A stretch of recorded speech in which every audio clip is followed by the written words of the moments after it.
A very good evening and welcome to Economic Forum. I hope I find you well. In 2015, President Robert Mugabe commissioned the first phase of the Harare International Airport Road, which is a major achievement in infrastructural development in the context of the Zimbabwe Agenda for Sustainable Socio-Economic Transformation, ZIMAST. As we continue to celebrate, it is important to recognize the work done by those who worked behind the scenes day and night to ensure the completion of the project, the engineers. Engineering is an important discipline in Zimbabwe today, and the country cannot succeed without adopting engineering practices. Sectors such as agriculture, banking, transport, telecommunications, and health rely on engineering to tick. The science, technology, engineering, mathematics STEM exercise that the government is embarking on is a welcome move, since it will go a long way in uplifting engineering and other science professions. It is also important to recognize the role played by institutions such as the University of Zimbabwe in training outstanding engineering professionals, many of whom have impressed within and beyond our borders. The university, which started training engineers in 1974, is committed to providing high-quality engineering education, which is guaranteed by excellence in teaching, learning, research, and services to the community. Recently, the University of Zimbabwe Vice-Chancellor Professor Levi Nyagura challenged the engineering community, particularly the experienced engineers, to participate more in the capacity building of engineering professionals in Zimbabwe and to discuss topical engineering issues affecting the nation. It is from this background that the university's Faculty of Engineering, led by Dr. Engineer Watson Makurira, launched the Engineering Indaba series of talks where seasoned engineers and other professionals discuss engineering challenges and guide policymakers to consider taking up some of the issues for implementation. To find out more on this issue, we visited Professor Nyagura at his office. Welcome to the University of Zimbabwe. As you know, we were the first established university in the country with a responsibility of producing human resources for the nation.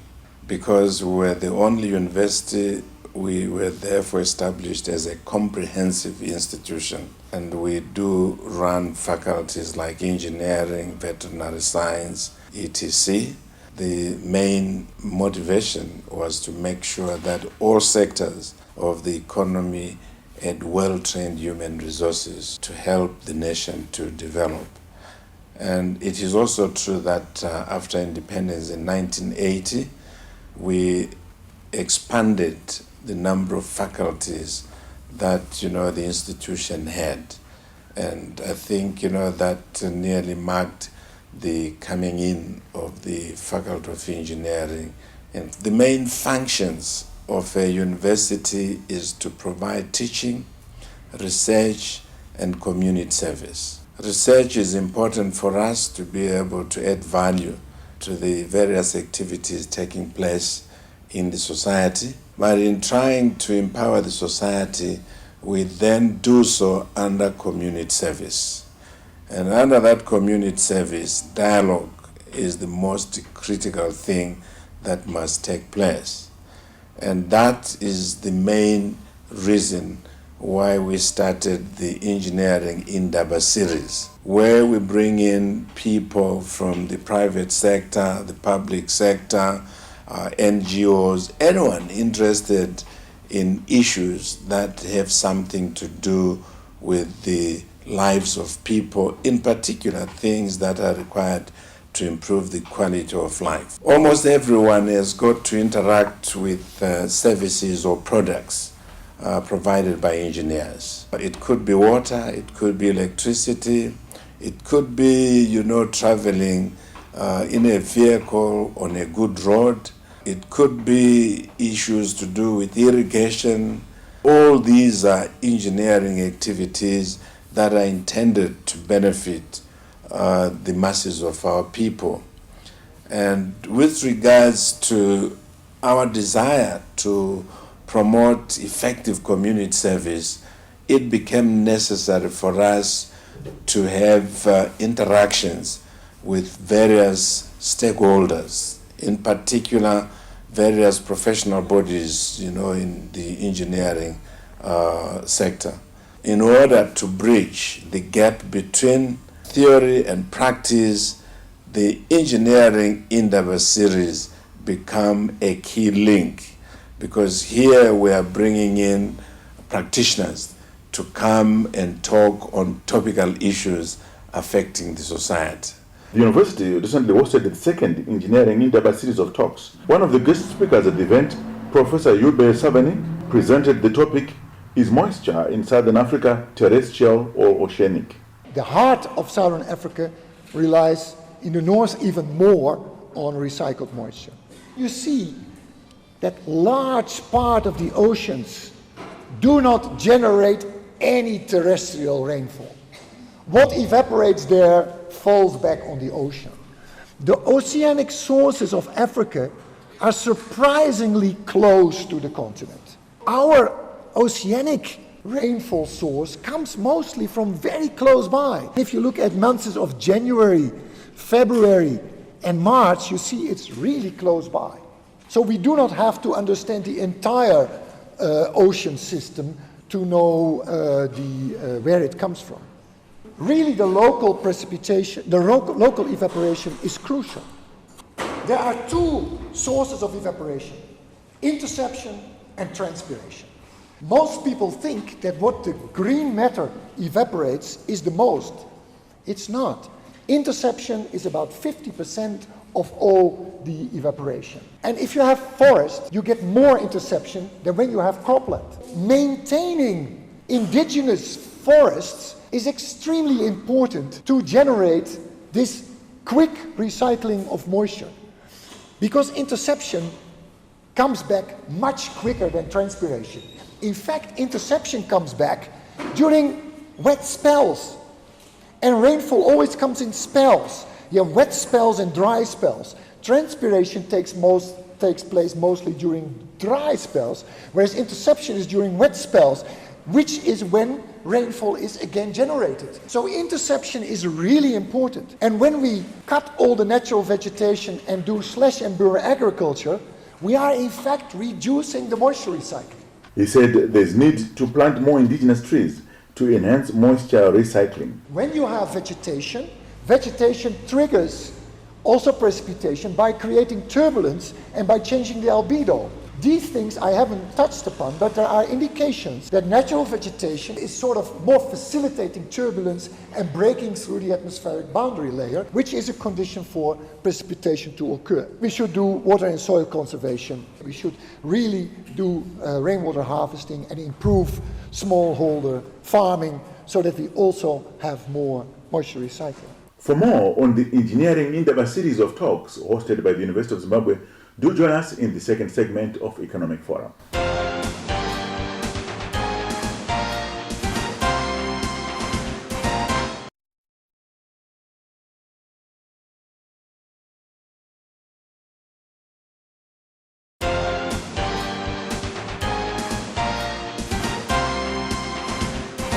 Welcome to the second segment of Economic Forum. We are at the University of Zimbabwe, where the engineering faculty hosted the second Indaba series of talks to discuss water and climate change. Zimbabwe National Water Authority Chief Executive Officer Dr. Jefter Sakupanya presented the topic, Water Supply Security in Zimbabwe, opening with the impact of climate change. The water resources of Zimbabwe, we can state that they are unevenly distributed across the country, both spatially and temporarily, that is in time. So we have the northeast and compared to the south and southwest, where you have more endowment in the northeast and less endowment in the southwest. And also the intra-annual variations. The mean annual rainfall ranges from about 340 millimeters in the southwest to about 1,100 millimeters in the eastern highlands.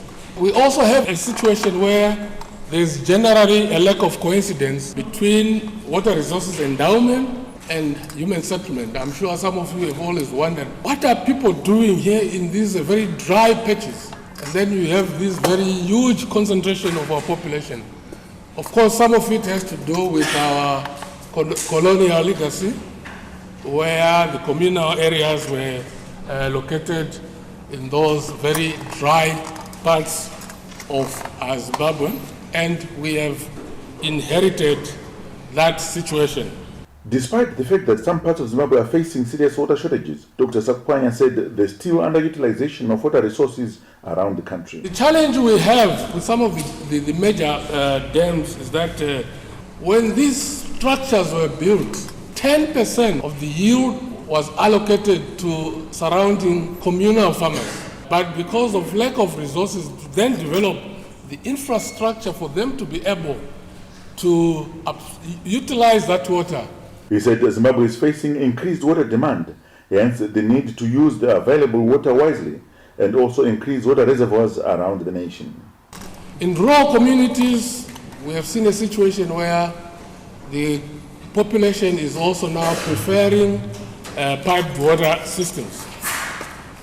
There's also been a growth in small and medium enterprises and also the smallholder irrigation, which we are also promoting, even though it's putting pressure on the resource, to uptake the available water resources for irrigation so as to contribute to food security. There's also the issue of gold panning, which is putting a lot of pressure on our resource with the related silting of our river channels and reservoirs. Riverbed mining, it's a very sensitive issue, but it was happening at one time, and these are some of the consequences we're seeing as an authority that has to manage the water resources of the country. The future climate trends in Zimbabwe are that there's going to be high variability, frequent drought years, and occasional flood events. And there's also a possibility of a decrease in rainfall, and there will be the increasing temperatures of around 2.5 degrees Celsius by 2050. Dr. Sakukwanya said the Water Authority is committed to improved water security, which will be achieved through various ways. Water infrastructure development, leveraging of the financial resources required to develop the infrastructure, awareness raising on the negative impacts of poor land use, inefficient water utilization, and also proper water resources management. All these then contributing to the desired outcome of the improved water security. The Vice Chancellor said the Indaba provided students with an opportunity to bridge the gap between practice and theory. The question really was to try and see why are we subjected to the drought, conditions? What is happening? What is this whole issue of climatic changes that are taking place? It was necessary to understand whether the moisture that turns up being rain is terrestrial or comes from oceans. That, becomes very, very important. And then, of course, what do you do with harnessed water once you have it in dams? And so the Faculty of Engineering is undertaking the Engineering Indaba series to sensitize students of current topical issues that require engineering solutions. And so we do hope, as we, consider various topics that lend themselves to engineering solutions, we will be able to provide also suggestions. We'll be able to contribute to policy formulation, policy review with regards to various activities that involve engineering, solutions. And so UZAT is therefore committed to promoting greater dialogue between the private sector, the public sector, civil society, professional bodies, to try and look at issues that require engineering solutions. And this we will continue to undertake in order for us to also effectively review the curriculum so that it is responsive to current, problems that we have and also to future problems that require engineering solutions. The Dean of Engineering at the University, Dr. Hodson Makurira, said the Indaba served its purpose of addressing water stress that the country is experiencing due to the El Nino effect. We get very interesting feedback from these Indabas. Firstly, there were two parts. The first part dealt with understanding the hydrological processes that lead to occurrences of droughts and floods, of course. This particular one, it was quite interesting because contrary to common belief that the hydrological cycle is very simple and our rainfall comes from oceanic processes, actually quite a significant proportion, close to half of the moisture that we get is precipitation inland, particularly in Zimbabwe and around the region, is contributed by terrestrial systems, that is our